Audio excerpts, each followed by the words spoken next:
जय भीम। नमो बुद्धातियो। साथियों, अभी कुछ दिन पहले धम्मपद संघ ने आदरणीय आचार्य नीलम बौद्ध जी को दंडित किया। उनको यह सजा मिली कि वो समता के ऊपर एक वीडियो बनाएंगी और उसको जो है टेलीकास्ट भी करेंगी। अब आदरणीय आचार्य नीलम बौद्ध जी को धम्मपद संघ ने दंडित क्यों किया, क्या बात हुई? वाकया इस प्रकार है कि धम्मपद संघ अपना दूसरा सांस्कृतिक परिवर्तन दिवस 29 दिसंबर 2024 को ग्वालियर में मनाने जा रहा है। तो उसके लिए धन जुटाने की व्यवस्था में पूरा संघ लगा है और अपने अपने माध्यम से जिस प्रकार भी संभव हो सकता है सभी लोग धन की व्यवस्था करने में लगे हैं। तो इसी क्रम में आदरणीय आचार्य नीलम बौद्ध जी ने कुछ लोगों से आर्थिक सहयोग की बात की। तो नीलम जी ने जिन लोगों से आर्थिक सहयोग की अपेक्षा की, जिनसे बातचीत की, वे कोई मामूली लोग नहीं थे, गरीब लोग नहीं थे, वो कोई भूखे मरने वाले लोग नहीं थे, बल्कि साधन संपन्न सरकारी नौकरियों में होने वाले लोग थे। किसी ने जवाब दिया कि हमारे बच्चे हमारी देखरेख नहीं करते हैं, हमारे पास कोई व्यवस्था नहीं है, जबकि वे पति पत्नी दोनों पेंशन ले रहे हैं और किसी प्रकार की समस्या उनके जीवन में नहीं है और उनके बच्चे भी गवर्नमेंट जॉब पर हैं। जितने बच्चे हैं उतने सबके सब गवर्नमेंट जॉब पर हैं। और उसके बाद भी धम्मपद संघ के कार्य बताने के बाद भी, धम्मपद संघ की योजना बताने के बाद भी उन्होंने किसी भी प्रकार का सहयोग करने से आदरणीय आचार्य नीलम बौद्ध जी को मना कर दिया।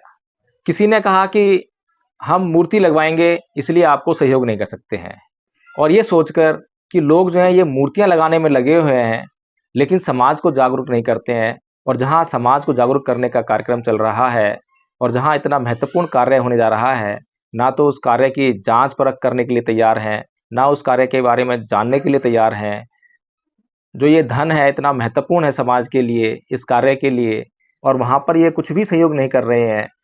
तो इन बातों को सोचकर आदरणीय आचार्य नीलम बौद्ध जी का मन द्वेषित होने लगा। जब उन्होंने अपने मन के इस भाव को जाना, हालांकि उन्होंने जो है किसी भी व्यक्ति से ये द्वेषित भाव जो है प्रदर्शित नहीं किए, उनको कुछ नहीं कहा, लेकिन मन के अंदर द्वेष आया, मन द्वेषित हुआ। तो धम्मपद संघ की जो है प्रक्रिया है जिसको पवाना विधि कहते हैं, जब पवाना विधि होती है तो वहां पर संघ के सभी सदस्य अपनी अपनी पाप देशना करते हैं। यानी कि मुझसे कहाँ गलती हुई, मेरे मन में कब समता टूटी, मेरे मन में कब काम क्रोध मोह लोभ द्वेष तृष्णा ईर्ष्या राग ये विकार उत्पन्न हुए, और ऐसा मन में उत्पन्न होने पर उसके क्या परिणाम आए या कैसा व्यवहार उनसे हुआ। फिर संघ जो है उनका समाधान प्रस्तुत करता है। और अगर किसी ने कोई अपराध किया है, यानी कि जो पंचशील है वो तोड़े हों या फिर संघ के जो नियम हैं उनका उल्लंघन किया हो, तो ऐसी स्थिति में संघ के द्वारा कुछ दंड जो है निश्चित किए गए हैं।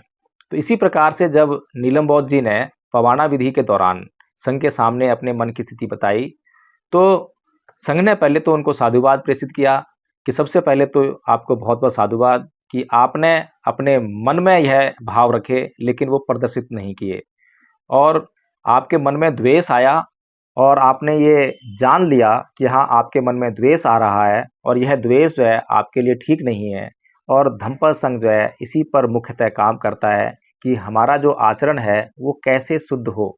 तो ये आपने बहुत अच्छा कार्य किया है, लेकिन जो आपके भीतर द्वेष आया है तो उसके लिए आपको साधुवाद तो है, लेकिन संघ जो है आपको दंडित भी करना चाहता है ताकि इससे आपका कल्याण हो सके। तो संघ ने उन्हें दंडित करने के लिए यह दंड निश्चित किया कि वो समता पर एक वीडियो बनाएंगी कि समता क्या है, ताकि समाज जो है ये समता को समझ सके और समता को अपनाकर अपने जीवन में अधिकतम अपना कल्याण कर सके। तो इसलिए सम्मानित साथियों, हमें भी ये समता को समझना बहुत जरूरी है कि आखिर ये समता है क्या। कि आदरणीय आचार्य नीलम बौद्ध जी ने इतना अच्छा व्यवहार किया, उसके बाद भी संघ ने दंडित कर दिया, तो ये उच्चतम व्यवहार है क्या? क्या हमें इसकी आवश्यकता है? जी हाँ साथियों, इसकी हमें बहुत आवश्यकता है। आपके मन में तमाम तरह के विकार उत्पन्न होते हैं। जैसे ही विकार उत्पन्न होता है तो मन में उत्पन्न हुआ विकार आपके व्यवहार में परिलक्षित होने लगता है। क्रोध सबसे पहले आपके मन में उत्पन्न होता है। किसी से घृणा है, द्वेष है, इरिटेशन हो रही है, तो आपके मन में होती है, और जब वह मन में उथल-पुथल बढ़ती है, तो वह आपके व्यवहार में आ जाती है। इसीलिए जैसे ही ये विकार आपके व्यवहार में आता है, तो लोगों से जैसा व्यवहार आपको करना चाहिए, आप वैसा व्यवहार नहीं कर पाते हैं। आप द्वेषित मन के साथ व्यवहार करेंगे, तो अपना भी नुकसान करेंगे और दूसरों का भी नुकसान करेंगे। क्रोधित मन से अगर आप किसी से व्यवहार करेंगे, तो अपना भी नुकसान करेंगे और दूसरों का भी नुकसान करेंगे। लोभ से, लालच से अगर आप कोई व्यवहार करेंगे, तो अपना भी नुकसान और दूसरों का नुकसान। अब दूसरों का नुकसान तो बाद में होगा, लेकिन मन में आपके जो है ये विकार उपस्थित है, तो उससे आपका नुकसान तो तत्क्षण होने ही लगता है।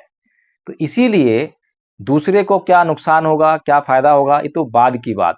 हमें क्या नुकसान हो रहा है, हमें क्या फ़ायदा हो रहा है, ये सबसे महत्वपूर्ण बात है। तो इसीलिए धम्मपद संघ जो है, यह बहुत ध्यान से देखता है कि उसके कौन से सदस्य ने कब कौन-सा नियम तोड़ा, उसकी भाषा कैसी है, कब उसकी भाषा में उग्रता आई, कब उसकी भाषा में द्वेष आया, कब उसकी भाषा में लालच आया, कब लोभ आया, और उचित समय देखकर, अनुकूल परिस्थितियां जानकर संघ जो है अपने सदस्यों को आगाह भी करता है, समय समय पर दंडित भी करता है। तो इस प्रकार से आदरणीय साथियों, यह जो समता है बहुत महत्वपूर्ण है। अगर इसको सीखना है, इसकी प्रैक्टिस करनी है, तो मैं आपको जो है आमंत्रित करता हूँ। स्क्रीन पर जो नंबर फ्लैश हो रहे हैं, आप उन पर संपर्क करके आप भी धम्मपद संघ से जुड़िए। और ये जो सारा कोर्स है, ये सारा ऑनलाइन होता है, आपको कहीं जाने की ज़रूरत नहीं है। अपना जो भी आपके पास फ्री समय है, जो भी खाली समय है, उसका उपयोग आप इन कामों के लिए कर सकते हैं। और धम्मपद संघ की जो मीटिंग का जो टाइम है, वो काफ़ी एक्सपेंड हो गया, बहुत विस्तार हो गया उसका जो है। सुबह 5:15 बजे शुरू होती है और 9 बजे तक चलती है। दोपहर को 2 बजे शुरू होती है और 5 बजे तक महिला धम्म चौपाल चलती है। उसके बाद 5 बजे से फिर शुरू हो जाती है और रात को 11-12 बजे तक चलती है। इसके अलावा धम्मपद संघ ने संघ के भीतर जो आचार्य छोटे बच्चे हैं, उनकी शिक्षा के लिए एक समुचित व्यवस्था करने का भी प्रयास किया है। उनके लिए ऑनलाइन कोचिंग और उनकी देखरेख करने के लिए भी अलग से क्लास चलती हैं। इसके अलावा फॉरेन लैंग्वेजेज़ जैसे कि जापानीज़ है, चाइनीज़ है, स्पेनिश है, तो अभी फ़िलहाल जापानी भाषा का भी अध्ययन धम्मपद संघ के द्वारा कराया जा रहा है। और इस जापानी भाषा के द्वारा लोगों को उनके करियर बनाने के लिए भी प्रेरित किया जा रहा है। इसमें बहुत संभावनाएँ हैं। जापान जाकर या जहाँ पर भी जापानी लैंग्वेज की ज़रूरत है, वहाँ पर जाकर जो है लोग अपने आर्थिक उन्नति कर सकते हैं। तो साथियों, इस प्रकार से धम्मपद संघ बहुत ही विस्तृत योजना लेकर आपके चहुमुखी विकास के लिए कार्य कर रहा है। आपके धम्मपद संघ से ना जुड़ने का कोई भी कारण आपके पास हो, मुझे ऐसा नहीं लगता है। लेकिन धम्मपद संघ से आप क्यों जुड़ें, इसके लिए आपके पास हर एक कारण उपस्थित है और आपको जुड़ना ही चाहिए। और इससे जुड़ने का मतलब यह बिल्कुल भी नहीं है कि आप किसी बंधन में आ जाते हैं, बल्कि आप और भी स्वतंत्र महसूस करेंगे। जुड़कर देखिए कि किस प्रकार से